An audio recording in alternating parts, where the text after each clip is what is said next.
I'd like to enter two records into and ask unanimous consent. One is the memorandum of January 21st, 2009, Freedom of Information Act from the President of the United States.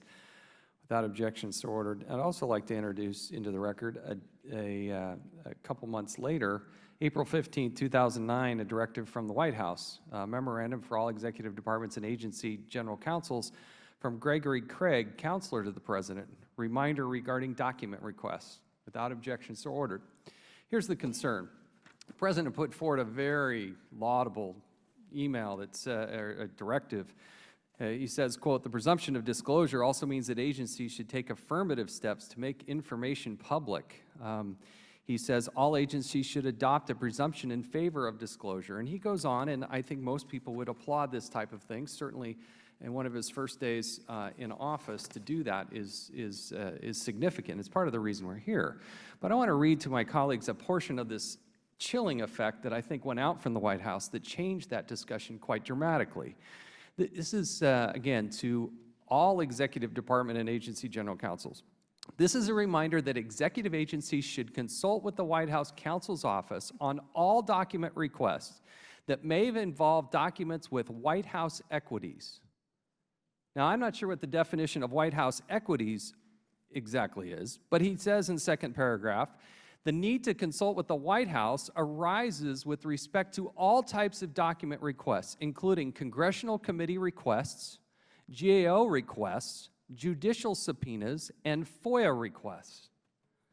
Now, we can talk about the backlog. We can talk about the thousands of people that have been employed. We can talk about the millions of dollars that are allocated. But if you've got the yahoos at the White House having to review each and every document that falls under FOIA, judicial subpoenas, GAO requests, congressional committee requests, this is the heart of the backlog.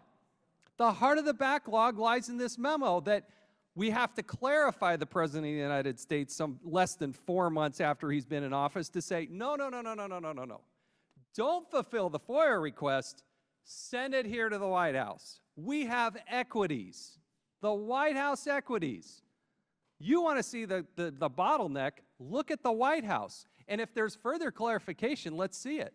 But right now, it's a 3-paragraph memo, and it's crystal clear. Folks, don't you dare fulfill that FOIA request. This doesn't say comply with the law.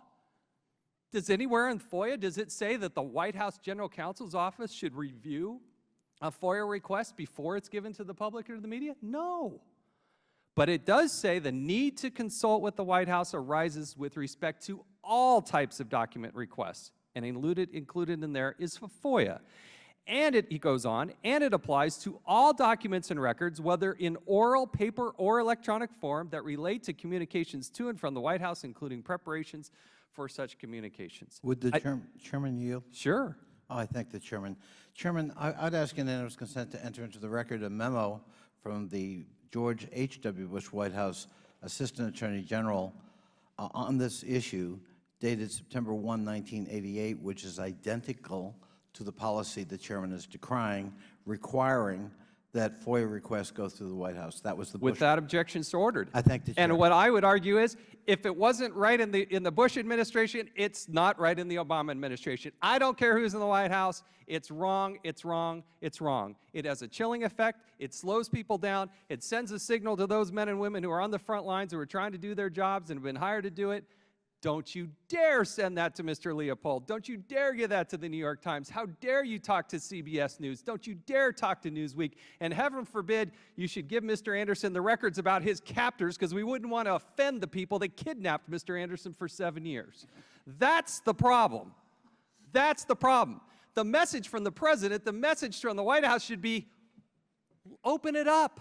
What are we afraid of? It was the Bush administration that did all that. Why couldn't we have done what the President asked for on day 1 of his administration? First day, he put it out there. My guess is this is a guess, total guess, if we had the President of the United States right here, his heart was in the right place, he wanted to do the right thing, he wanted to score points with the media, he wanted to score points with the public, he scored points with me. The problem is 4 months later, he'd made the same mistake, evidently, that the Bush administration made. In fact, it's worse. The backlog is double what it was. And that's the problem. That's why we're here today. We're going to try to legislate. We're going to try to clarify further. But when you send out this email, you scare everybody, and saying you better not send it out unless you get to the White House. Now, do any of you have a comment or question or want to respond to what I just said? Mr. McGraw, do you have any thought about this email and what it would do? I'm going to come back to a very simple thing, 20 days. Whatever the process is inside, follow the law and get the documents out to us in 20 days. That's what should happen. We saw something similar in New York City when the Giuliani administration left, which had been very centralized, and the Bloomberg administration stepped in, and the mayor's office essentially empowered the agencies without getting permission from the mayor's office to release stuff.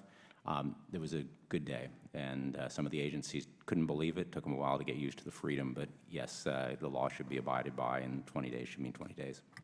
Thank you, sir. Well,